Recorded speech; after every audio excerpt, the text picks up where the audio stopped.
जाधवांची कन्या, भोसल्यांची सून, शिवबाची माता, भाग्य कोणते अजून?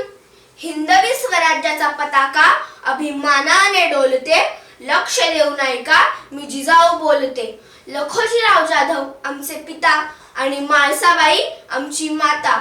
आमच्या जन्माच्या वेळी हत्तीवरून साखर वाटली गेली आणि आमचे नाव ठेवले जिजा. जिजा म्हणजे विजय. त्यावेळी आमच्या मातीतील माणसांच्या मनात गुलामगिरीची झालर पसरली होती. रयत निश्चित पडली होती. नव्हती कोणामध्ये जाण की अन्याय विरुद्ध आवाज उठवण्याची. आम्ही वाघाच्या घरी जन्माला आलो आणि सिंहाची सहचरणी झालो. असा स्वराज्य संकल्प शहाजीराजांच्या मार्गदर्शनाखाली आम्ही 12 वर्षांच्या शिवबाला घेऊन कर्नाटकातून पुण्यात आलो. सोबत होते फक्त ते जीवाभावाचे सहकारी आणि स्वराज्य निर्माण करण्याचा निर्धार.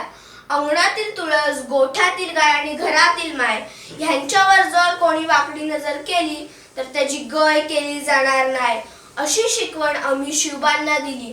मावळ्यांच्या साह्याने आणि शिवबाच्या पराक्रमाने स्वराज्याची स्थापना झाली. परंतु स्वराज्यावर बरेचसे संकट आली. अफजल खान, शाहिस्ते खान आणि तो औरंगजेब ह्या सगळ्या संकटांवर मात करून माझा शिवबा छत्रपती झाला. म्हणून सांगते, प्रत्येक घराघरात एक तरी शिवबा घडलाच पाहिजे. जगदंब जगदंब जगदंब.